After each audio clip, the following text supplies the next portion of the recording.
So assume it's someone's coming for asking you for guidance or advice. What should I do on this? Yeah, well, what do you think you should do? Well, I don't know. Okay. Had I not been available, what would you have done in this situation? If you hadn't been able to contact anyone else and this was urgent, what decision would you have made then if it was solely on you to make? If it's more a case of they're supposed to be doing research for a meeting or something, they're not doing it, and they're arriving going, well, I haven't got that and I don't know the answers. I think part of it then is it's around almost the performance management piece that says, look, for this meeting to be effective, there's no point in having it without you having those numbers. Moving forward, it's a requirement when you attend the meeting. And it's trying to, but part of that is trying to understand that individual. What's the reason why they don't do it? Are they scared that, are they high blue and actually they're great with numbers, but they're scared that they're going to present the wrong ones and be wrong? Because if they are, it's giving them reassurances that anything you bring to, this isn't a judgment thing. It's definitely not a judgment of you. It's about us trying to move things forward within the team or within the business. If on the flip side, it's someone who has no attention to detail and they're just doing everything they can to avoid it, then it's getting them to understand that actually, if we can't measure things, we don't know if they're working or not. And although it appears you're doing a great job, we need to be able to verify it. So I think a lot of that depends on the context. We've got a comment here from an anonymous attendee, which I think a lot of people relate to. Says, I'm learning a lot about myself here. My main style is dominance, go to do things from day to day, but there are other issues where my mindset turns to steadiness. Question, is the style not based on the task at hand? That's a good question. So go back to what I was saying about natural versus adapted. Okay, so all of us kind of have our default profile, who we are at our core, which is typically how we would show up at home. Not always, but typically how we would show up at home. Can that vary based on the situation? Absolutely, it can. If I was to use me as the example in this, so my two most dominant styles are I and D. Okay, I've got a fast pace, I'm outgoing, I'm good at solving problems, I'm impatient. I generally raise energy when when I'm dealing with a group of people, etc., which I'm hoping is coming across in just in this session. But are there settings where that's completely inappropriate? Of course there are. So, I've actually had two close personal friends of mine have their fathers pass away within the last couple of months. Now, do you think my dealings with them has been, how do I get their energy up in this time because they seem flat? No, it's been, I lost my dad 26 years ago, and I can still feel that now. So naturally my style changes in that environment to being probably high green, high S, because I can relate to them and there's an empathy there, and and there's an understanding there, and it's not a conscious thing that says, oh, when I go see this friend I need to be this. It's just that's how I will be because of the situation. So I think and similar example, maybe you think you hate detail, but when you sit down to read a contract, maybe you're ridiculously precise. And it's just because you need to tap into that part of you for that task.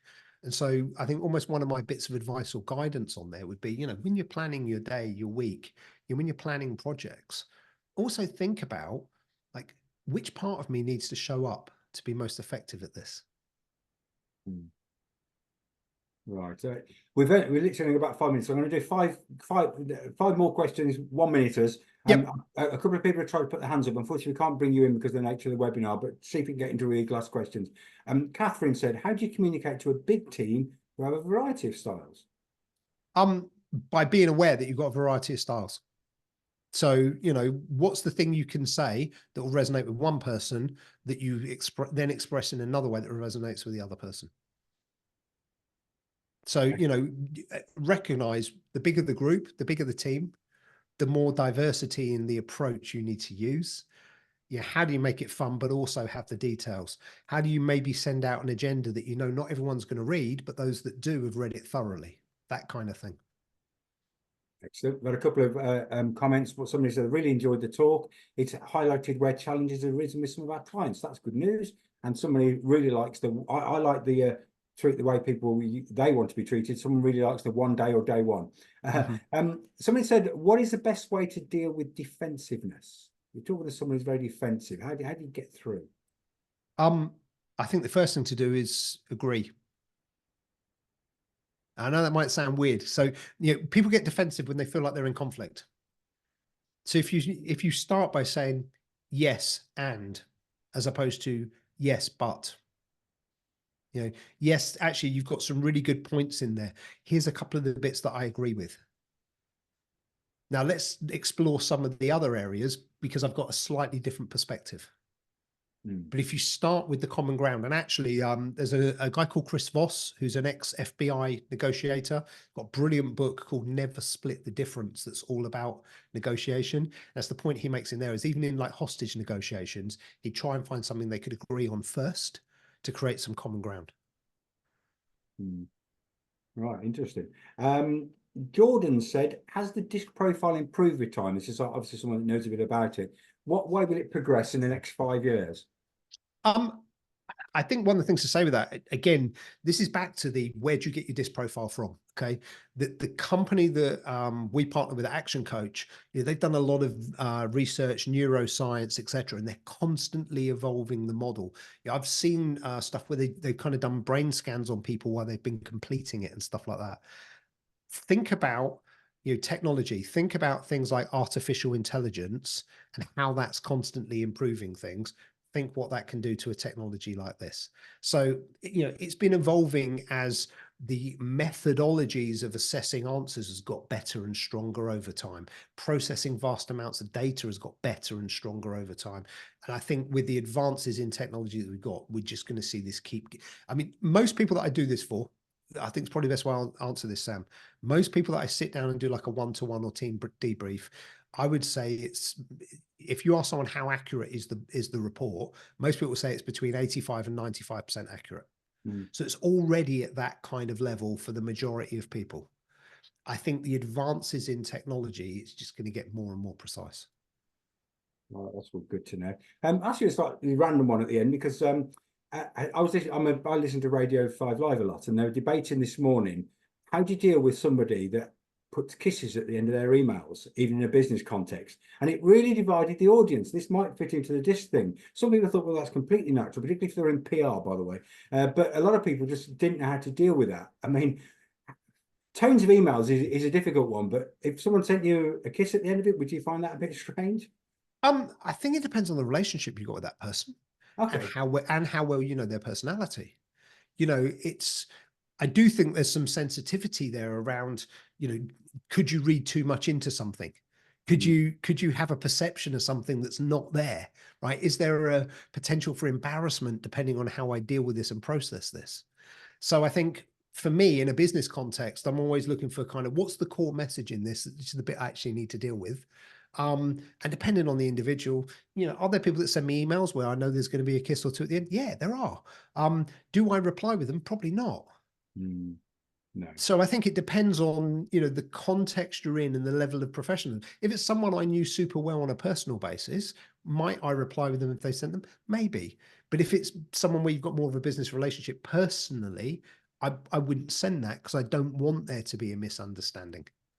Perfect. I think I couldn't agree more. It's a tricky one. I just find it fascinating. So, well, thank you for that. We're coming up to the witching hour, and you and I have done sessions before about timekeeping and making the most of your time. So I like to finish on time. So just as a reminder to everybody, we will be sending out a link to when this goes onto the FSB On Demand site.